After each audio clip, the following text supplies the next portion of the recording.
அதோ பார் குஜராத் மாடல் அரசு, இதோ பார் நம்ம உத்தரப்பிரதேச அரசு அப்படின்னு சொல்லி எல்லா மாநிலத்தையும் கிண்டல் பண்ணிக்கிட்டு இருந்த வளர்ச்சி அடைந்த மாநிலம் தான் தமிழ்நாடு. அப்படிப்பட்ட தமிழ்நாட்டை ஒரு பெரிய ஒரு கிணறு தோண்டி அதுக்குள்ள மக்கள் நல திட்டங்கள் எல்லாத்தையும் கொண்டு போய் கொட்டி புதைக்கிற வேலையை இப்போ தமிழக வெற்றி கழகத்தினுடைய அரசு செஞ்சுக்கிட்டு இருக்கா அப்படிங்கிற பெருத்த கேள்விகள் நமக்கு இருக்கு. அதற்கான விடைகள் தான் நம்ம இப்போ வரிசையா வீடியோவா பார்க்க போறோம். டீட்டெயிலா பேசுவோமா?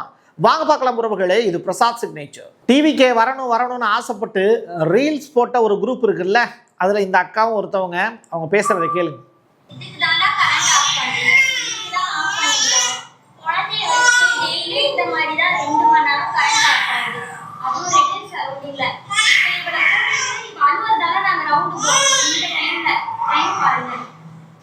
என் பொண்ணு என்ன பண்ணாலும் சமாதானம் ஆகுறாங்க. விளையாட்டுத்தனமா ரீல்ஸ் போட்டாங்க, ஓட்டும் போட்டாங்க. ஆனால் இப்போ பாதிக்கப்படுறது யாருன்னு கேட்டால் இவங்க கிடையாது. இவங்க சிரித்து சந்தோஷமாக வீடியோக்கள்லாம் போட ஆரம்பித்தாங்க. ஆனால் அதனால் பாதிக்கப்பட்டிருக்கிறது பச்சிளம் குழந்தை. கரண்டு கிடையாது. நல்லாட்சி அப்படிங்கிறது இல்லாததனுடைய விளைவு அடுத்த தலைமுறையினுடைய பாதிப்பு. இதுதான் இங்கே நீங்கள் கண்கூட பார்க்குறீங்க. இன்னொரு புறம் இந்த அம்மா பேசுகிறத கேள்வி.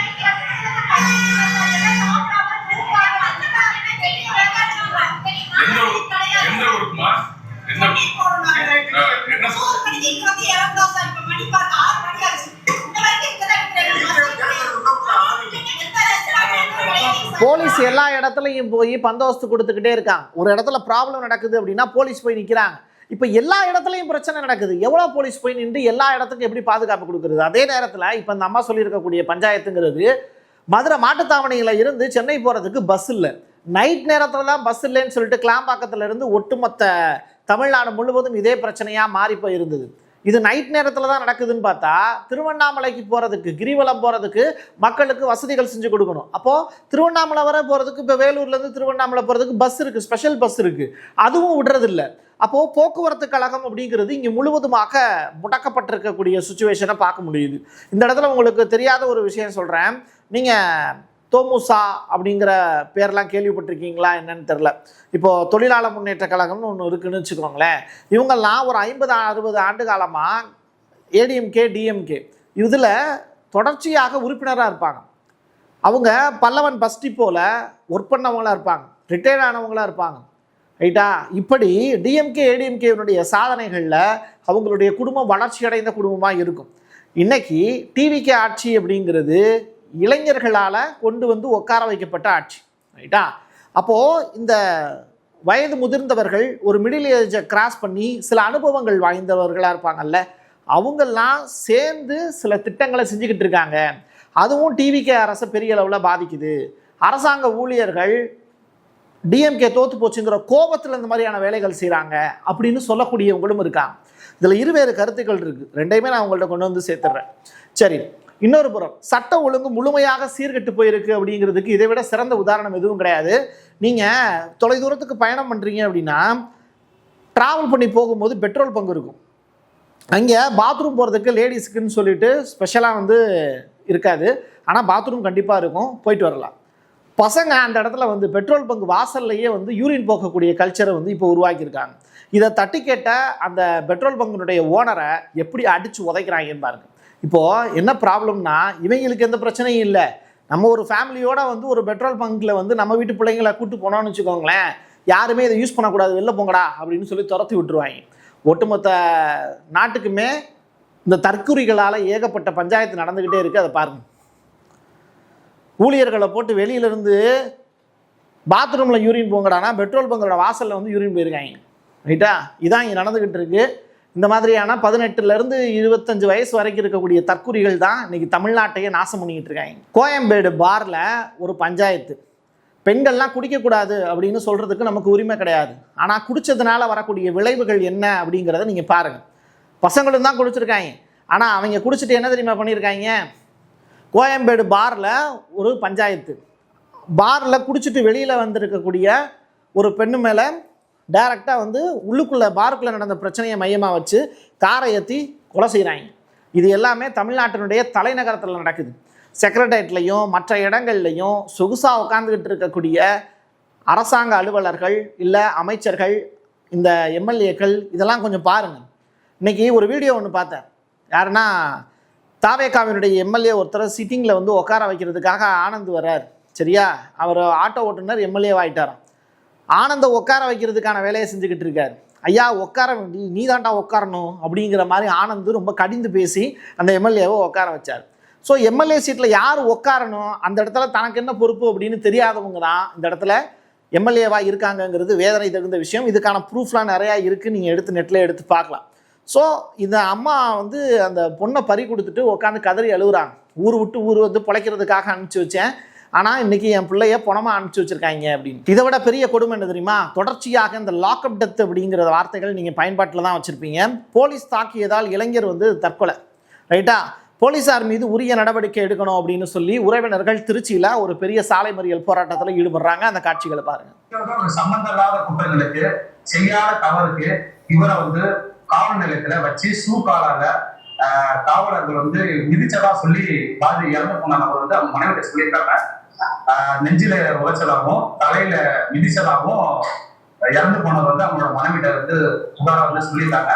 காவல்துறைக்கு இருக்கக்கூடிய ப்ரெஷருங்கிறது இங்கே ஹை லெவலில் போயிட்டு இருக்கு தாவேகாவினுடைய ஆட்சியில். அதனுடைய விளைவு சாத்தான்குள மாதிரியான ஏகப்பட்ட சம்பவங்கள் லாக்அப்பில் நடந்துக்கிட்டே இருக்கு. அதற்கான உதாரணம் தான் இது. இன்னொரு புறம் சொகுசா வாழ்றவங்க கேள்விப்பட்டிருக்கீங்களா?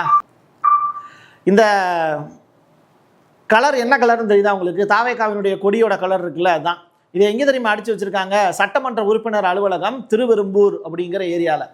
நீங்கள் இவரை யாருன்னு உங்களுக்கு தெரியுதா? மலை உச்சியில் இருந்து குப்பையை பூரா வந்து பள்ளத்தில் கொட்டிங்கன்னு வச்சுக்கோங்க, இருக்கிற குப்பை பூரா காற்றுல பறந்து பள்ளத்தில் உளுந்து நிறைஞ்சு குப்பைக்கான செலவு பண்ணுற தொகை பூரா மிச்சமாயிருங்கிற சொன்ன அந்த ஒப்பற்ற அறிவாளி எம்எல்ஏ தான் இவர்.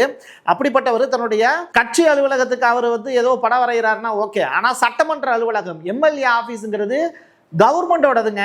5 வருஷம் உங்களோட தான் இருக்கும், 5 வருஷம் வேற ஒருத்தவங்க வந்து எம்எல்ஏவாக இருப்பாங்க. அதுக்கு போய் நீங்கள் கட்சி அலுவலகம் மாதிரி உங்களோட பெயிண்ட் அடித்து வச்சுருக்கீங்க. இதை பேர் தற்கொலைன்னு சொல்கிறதா? அப்போ என்ன சொல்கிறது? நீங்கள் கொஞ்சம் யோசிச்சு பாருங்கள் மக்களே. நீங்கள் நம்மளுடைய அரசு கட்டிடம், அதில் போய் ஒரு கட்சியினுடைய கொடியினுடைய வர்ணத்தை அடிக்கிறதுக்கு இவங்களுக்கு யார் உரிமை கொடுத்தது? இந்த கேள்வியை நம்ம தானே கேட்டாகணும். நம்ம கேட்குறோமோ இல்லையோ, ஆனால் இந்த பொம்பளை பிள்ளைங்க வரிசையாக வந்து பார்த்தீங்கன்னா எடுத்து போடக்கூடிய வீடியோஸு ரீல்ஸ்லாம் பார்க்கும்போது ரொம்ப ஷாக்கிங்காக இருக்குது. பாருங்க.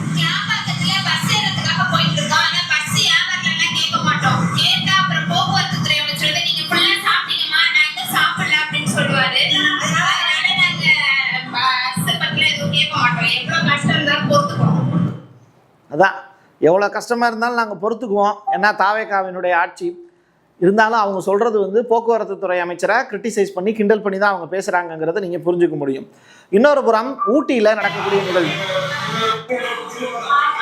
இது என்ன தெரியுமா? ஊட்டியில் ஒரு ஹோட்டல், அந்த ஹோட்டல் தனியார் ஹோட்டலில் கரண்ட் கிடையாது. அதனால் அங்கே சாப்பிட்றதுக்காக சுற்றுலா பயணிகள் போயிருப்பாங்கல்ல, அவங்களுக்கு என்ஜாய் பண்ணி போகிற இடத்துல கடைசி 4ஆம் தேதி ஸ்கூல் திறக்க போது பிள்ளைகளை கூட்டிகிட்டு ஊட்டி போயிட்டு வருவோன்னு சொல்லிட்டு போன கும்பல் வந்து டைரெக்டாக ஒரு ஹோட்டலில் இரவு நேரத்தில் சாப்பிட முடியாமல் மெழுகுத்தி வச்சு சாப்பிட்டுட்டு இருக்காங்க. இதுதான் இன்னைக்கு தமிழ்நாட்டோட நிலவை.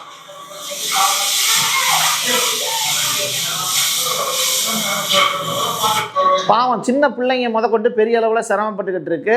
ஸோ அரசு என்ன செய்யுது அப்படின்னு கேட்டால், தொடர்ச்சியாக அரசாங்க அதிகாரிகள் இல்லை எம்எல்ஏக்களும் அமைச்சர்களும் வீடியோ போட்டு அதையும் ரீல்ஸ் எடுத்து தன்னுடைய சாதனைகளாக பாடல்களெல்லாம் போட்டு கொண்டாடிக்கிட்டு இருக்கிற வேலை தான் நடந்துக்கிட்டு இருக்கே தவிர ஒரு வேலையும் தமிழ்நாட்டில் நடக்கவே இல்லைங்கிறது வேதனையான விஷயம். இதில் விவசாயத்தை பற்றி அசிங்கப்படுத்திக்கிட்டு இருக்கக்கூடிய ஆதவ் அர்ஜுனா, இவர் வந்து எப்படி சொல்கிறது, இதுக்கு பேர் வந்து மாடு இல்லை, மலை மாடு கிடையாது, இது வந்து ஒரு சாதாரண மாடு தான், இது வந்து ஒரு காளை மாடு அப்படின்னு நீங்கள் வச்சுக்கலாம். ஆனால் இவர் வந்து மனிதர். யார்? ஆதவ் அர்ஜுனாங்கிறவர் உங்களுக்கே தெரியும். அவர் ஆள் உயர வளர்ந்துருக்கக்கூடிய ஆஜாகுபாகுவான உடலமைப்பு கொண்ட ஒரு விளையாட்டு வீரர். அவர் இந்த காளமாடை பற்றி தப்பாக பேசியிருந்தா கூட வந்து இந்த விலங்குகள் ஆழ்வர்கள்லாம் ஒன்று சேர்ந்து வந்திருப்பாங்க. ஆனால் விவசாயியை பற்றி பேசினார், அதனால் எவனுமே கேட்கவே இல்லை. ரைட்டா? மிருகங்களை பற்றி பேசினா கூட இங்கே சண்டை போடுறதுக்கு ஆள் இருக்குது. ஆனால் விவசாயிகளை பற்றி பேசினா அவன் கொதிப்படைந்து பேசுறதுக்கு இங்கே யாருமே கிடையாது. சரி, என்ன தெரியுமா விவசாயிகளை பற்றி பேசியிருக்காரு? விவசாயம் பண்ணுறது வந்து ரொம்ப ஈஸியாக, விளையாடுறது தான் கஷ்டமா. விளையாடுறதுங்கிறது ஹாபி. நீ கஷ்டப்பட்டு விளையாண்ட அப்படின்னா உனக்கு பதக்கம் கிடைக்கும், மெடல் கிடைக்கும், அது உன்னுடைய தனி மனிதனுக்கான அங்கீகாரம். விவசாயங்கிறது அப்படி கிடையாது. ஒரு நெல்மணி விதையை விளைவிக்கிறது அப்படிங்கிறது அவ்வளோ கஷ்டமான விஷயம். இறங்கி பாருங்க, சேத்துல இறங்கி பாருங்க, அப்போதான் விவசாயிகளுடைய கஷ்டம் என்னன்னு தெரியும். 3 மாதம் ஒரு நெல்மணியை பார்க்கறதுக்கு ஒரு விவசாயி இப்படி கண் தூங்காமல் கொள்ளாமல் உட்காந்து 3 மாதம் உட்காந்து காவா காக்கணும். அந்த வேலையெல்லாம் உங்களால் செஞ்சிட முடியுமா? ஐயா, லாட்ரி மாற்றினுடைய மருமகனாக இருக்கக்கூடிய நீங்கள் உட்காந்த இடத்துல ரூபா நோட்டுகளை எளிமையாக கருப்பு பணத்தை வெள்ளப்பணமாக மாற்றுறதுக்கான ஏகப்பட்ட கம்பெனிகள் ஆரம்பித்து அந்த கம்பெனிகளை அப்படியே க்ளோஸ் பண்ணி புதிதாக கம்பெனிகள் ஆரம்பித்து ஏகப்பட்ட கூத்தடிக்கிறீங்கல்ல, ரைட்டா? அந்த வேலை மாதிரி கிடையாது விவசாயம். விளையாட்டு முக்கியம்தான், ஆனால் விவசாயத்தை விட விளையாட்டு முக்கியம் அப்படின்னு பேசுகிறீங்கல்ல, அந்த மாதிரி பேசக்கூடிய போக்கை வந்து நிப்பாட்டிக்கோங்க. உங்களுடைய ஹிஸ்ட்ரியெல்லாம் எடுத்து பார்த்தோம் அப்படின்னா தமிழ்நாட்டு மக்களுக்கு நல்லாவே தெரியும் நீங்கள் எப்படிப்பட்ட மனுஷன் அப்படின்னு. அடுத்ததான் இந்த அக்கா பேசுறாங்க, கேளுங்க. நான் பேசக்கூடாது அப்படின்னு நினைக்கிறேன், பேச வைக்கிறீங்க. அமைச்சர் சொல்லியிருக்காரு விவசாயத்தை விட விளையாடுறது ரொம்ப கஷ்டமா. சார் நீங்க சாப்பிடுவீங்கல்ல சார்?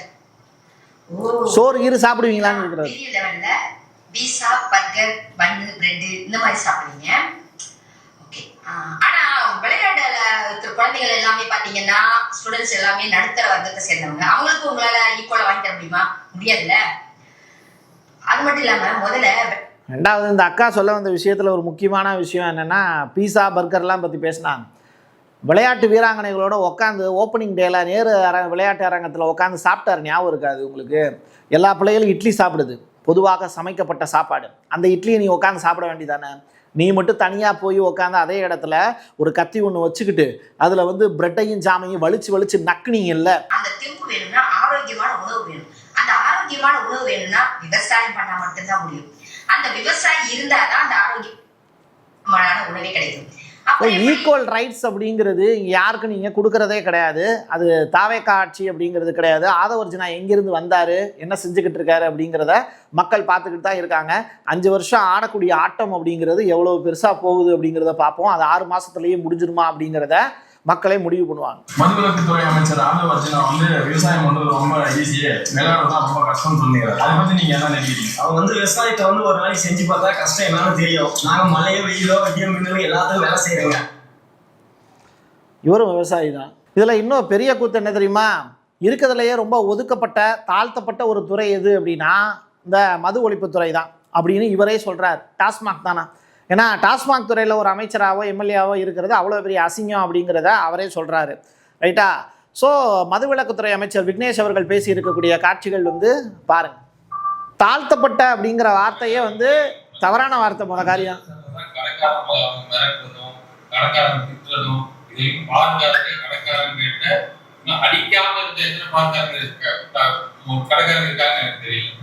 அந்த அளவுக்கு அவ டார்ச்சர் பண்ணியிருக்காங்கிறது எனக்கு தெரியும். சார், உங்களுக்கு கொடுக்கப்பட்ட துறையே மது விலக்கு துறை தான். தமிழ்நாட்டில் மது விலக்கு அப்படிங்கிற ஒரு விஷயமே கூடிய சீக்கிரம் கொண்டு வரணும் அப்படிங்கிறது தான். அதை எடுத்தோன்னா கொண்டு வர முடியாது. ஏன்னா குடிக்கிறவங்க எல்லாரும் பைத்தியமாக மாறிடுவாங்க. அப்போது மெதுவாக தான் அவங்களுக்கு சில விஷயங்களை செஞ்சு கொடுக்கணும். அப்படிப்பட்ட ஒரு ஆட்சியாக இல்லாமல் ஸ்டிக்கர் ஒட்டக்கூடிய விஷயத்திலேயே பெரிய அளவில் கவனம் செலுத்துறீங்கல்ல, அதைத்தான் மக்கள் இப்போ கிரிட்டிசைஸ் பண்ணிக்கிட்டு இருக்காங்க. 10 ரூபா பாலாஜின்னு பேசின நீங்கள் அதே 10 ரூபாவை தாண்டி 20 ரூபாவில் வாங்கிட்டு இருக்கீங்க. இதுதான் வளர்ச்சியா? எல்லாத்தையும் தாண்டி இன்னமும் டிவிக்கு ரீல்ஸ் பார்த்தீங்கன்னா ரொம்ப கொடுமையாக இருக்கு. டிவிக்கு சின்னத்தில் இந்த பொடியோட கலர்ல தான் தெரியணும். அப்பதான் எனக்கு வந்து மனசு நிம்மதியா இருக்கும். இந்தா பிடிச்சு நான் பெயிண்ட் அடிச்சிட்டோம்ல, இப்போ இனிமேல் இங்கிட்டு அங்கிட்ட அது பறக்கும்போது மனசுக்கு அப்படியே நிம்மதியா இருக்கும். நம்ம டிவிக்கு விஜய் தம்பியோட கட்சி அப்படின்ட்டு யாராருக்கு இது பிடிச்சிருக்கோ அவங்க எல்லாரும் அவங்க வீட்டில் இது மாதிரி செஞ்சு பயனடைங்க ஃப்ரெண்ட்ஸ். லைக் பண்ணிருங்க ஃப்ரெண்ட்ஸ். இந்த அக்கா சொல்ற மாதிரி கேட்டு சிறப்பாக செஞ்சிருங்க ஃப்ரெண்ட்ஸ். இவங்களுடைய கணவன்லாம் பாவம் உண்மையிலேயே. சரி, அடுத்ததாக போலூருடைய டிவிகே எம்எல்ஏ அபிஷேக், இவர் வந்து பார்த்தீங்கன்னா ஜிம்முக்கெலாம் ரெகுலராக போவார் போல். ஆள் சூப்பராக இருக்காப்புல. வாழ்த்துக்கள் சார், நல்லா இது மாதிரி இது பண்ணுங்க. ஆனால் என்னென்னா அதிகார திமிரோடு மக்களை அணுகக்கூடிய விதம் ஒன்று இருக்குல்ல, அது இவர்கிட்ட பார்க்க முடிஞ்சுது. ஸோ தொடர்ச்சியாக அவர் என்ன பேசியிருக்காருங்கிறத நீங்களே பாருங்க. ஊர் மக்கள்கிட்ட பேசுறாரு.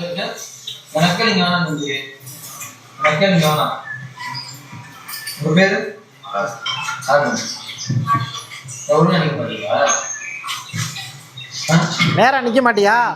கை கட்டி நிக்க மாட்டியா? என்ன இப்படி குனிஞ்சுதான் நிக்கணுமா அவங்க முன்னாடி எம்எல்ஏ ஆயிட்டீங்கன்னா? இந்த கேள்வியை மக்கள் கேட்பாங்கல்ல. அடுத்ததா சும்மா சைலண்டா போறவன நக்கடிக்கலாம் பண்ணக்கூடாது. நம்ம நீங்க எல்லாத்தையும் ஒழுங்கா பண்ணுறதுதான் வந்துருக்கேன். சரியா பண்ணிடுறேன். என்ன வயசு இருக்கு? என்ன வயசு? 24. எனக்கு என்ன வயசு தெரியுமா? அப்படியே உங்க வயசு தாண்டி தான் வந்துருக்கேன். இந்த மாதிரி எத்தனை பேரை பார்த்துருக்கலாம், இந்த மாதிரி எத்தனை பேருக்கு நெக்கெல்லாம் நின்றுக்கலாம். உன்னைய மாதிரி எத்தனை பேர்ட்ட நான் நக்கலாக நின்றுருப்பேன். எப்படி நக்கலாக நின்றா மட்டும்தான் அப்போ எம்எல்ஏ வர முடியும் அப்படிங்கிறதான் நீங்கள் அவங்களுக்கு போதிக்கிறீங்களா சார்? எது நியாயம் எது அநியாயம் அப்படிங்கிறது தெரில. அதிகாரத்திமிரோடு வந்து நீங்கள் பேசுகிறீங்க, அது எப்படி செட் ஆகும்? மக்களோடு நின்று பேசுங்க, தோளோடு தோள் நின்று பேசுங்க, அதுக்கு பழகுங்க. அதுக்கு முதல்ல வந்து மனுஷன் மதிக்க தெரிஞ்சு ஒருத்தவங்க எம்எல்ஏவாக வந்திருக்கணும். அப்படிப்பட்ட வாய்ப்பு அப்படிங்கிறது உங்களுக்கு கொடுக்கவே படலை. ஆனால் அந்த 6 மாத ஜேர்னியில், ஹனிமூன் ஜேர்னியில் உங்களுக்கு மனுஷன் மதிங்கடா அப்படின்லாமா சொல்லித்தர முடியும்? அதெல்லாம் இயற்கையாக வரணும்ல, அதுக்கான வாய்ப்பு இல்லையே. திருப்பரங்குன்றம் கோயிலில் ஒரே நாளில் 90க்கும் மேற்பட்ட மக்கள் வந்து மயங்கி விழுந்தாங்க. ஆனால் அமைச்சர்கிட்ட இது தொடர்பாக கேள்விகள் கேட்கும்போது, அறநிலையத்துறை சம்பந்தமான ஒரு விஷயம் தொடர்பாக கேள்விகள் கேட்கும்போது ஒரே ஒரு பொண்ணு மட்டும்தான் மயங்கி விழுந்துச்சு அப்படின்னு சொல்கிறாங்க. 90 பேர் மயங்கி விழுந்து அங்கே இருக்கக்கூடிய பிரச்சனை அப்படிங்கிறது வைகாசி விசா அன்னைக்கு மக்கள் மொத்தமாக கூடினது அப்படிங்கிறது தப்புன்னு சொல்ல முடியாது. எல்லாருமே சாமி கும்பிட்றதுக்காக போகிறாங்க. இத்தனை பேர் சாமி கும்பிட போகிறோம் அப்படின்னு சொல்லிட்டு கவர்மெண்ட்டுக்கு எழுதி கொடுக்கறதுக்குன்னு ஏதாவது போர்ட்டல் வச்சுருக்கீங்களா? என் வீட்டிலேருந்து நான் சாமி கும்பிட போகிறேன், எனக்கு சரியான பாதுகாப்பு கொடுங்க, இவ்வளோ பேர் நாங்கள் வரப்போகிறோம் அப்படிங்கிறத முன்கூட்டியே எழுதி வைக்கிறதுக்கான வாய்ப்பை அறநிலையத்துறை ஏற்படுத்தியிருக்கீங்களா? கிடையாது. அப்போது எத்தனை பேர் வர்றாங்கங்கிறது மக்களுக்கு தெரியாது. நான் சாமி கும்பிட போகிறேன், அப்போது ப்ரொடெக்ஷன் கொடுக்க வேண்டியது யார்? கவர்மெண்ட்டு. எல்லா மக்களும் வர்றாங்க, அப்போது இந்த விசேஷ நாட்களில் அதிகமான அளவில் கூடும் அப்படிங்கிறத கவர்மெண்ட் தெரிஞ்சுக்கிட்டு ப்ரொடெக்ஷன் அப்படிங்கிறதும் வசதிகள் வாய்ப்பு அப்படிங்கிறதும் வழிமுறைகளை அமைச்சு கொடுக்கறதும் அப்படிங்கிறதும் கோயில் நிர்வாகம், அறநிலையத்துறை, அமைச்சருடைய வேலை. இதை சரிவர செஞ்சுருந்தீங்கன்னா இவ்வளோ பேர் பாதிக்கப்பட்டிருக்க மாட்டாங்களே. காட்சியை பாருங்க, இவ்வளோ பேர் எவ்வளோ வேண்டுதலோடு வருவாங்க. அவங்களுக்கு தேவையான வாய்ப்பை நீங்கள் ஏற்படுத்தி கொடுக்கல அப்படின்னா ஆட்சியே கவிழ்ந்துரும். முறையே முருகா இதெல்லாம் பார்த்துக்கிட்டு தான் இருக்கியான்னு கேட்குற அளவுக்கு தான் இருக்குது சம்பவம். இதான் 1 2 ஏற்கனவே ஒருத்தவங்க, இப்போ ஒருத்தவங்க, வரிசை இதே மாதிரி தான் நடந்துக்கிட்டே இருக்குது. மயக்கப்பட்டு விழுந்துகிட்டே இருந்தாங்க. இப்போது ஆளுநர் மாளிகையில் திருவள்ளுவருடைய உடைக்கு காவி நிறம் பூசியிருக்காங்க. இது தப்பா சரியா அப்படிங்கிறது கேள்வி, ரைட்டா? அப்போது இவர்கிட்ட கேள்வி கேட்குறாங்க. யார்? தூத்துக்குடி எம்எல்ஏட்ட கேள்வி கேட்குறாங்க.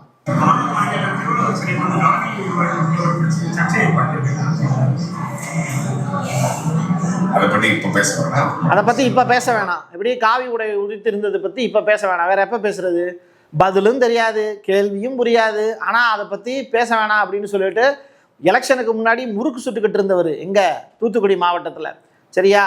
இப்படிப்பட்டவங்களெல்லாம் எம்எல்ஏ ஆக்கி திருவள்ளுவர்னா யாருன்னு இவர்கிட்ட கேட்டிங்கன்னா கூட எத்தனை குரல் இருக்குது அப்படின்னு கேட்டால் கூட தெரியாது. அப்பையும் கேட்டால் கூட அப்புறம் அதை பற்றி அப்புறம் பேசுவோம் அப்படின்னு சொல்லிட்டு போயிடுவாங்க போல்.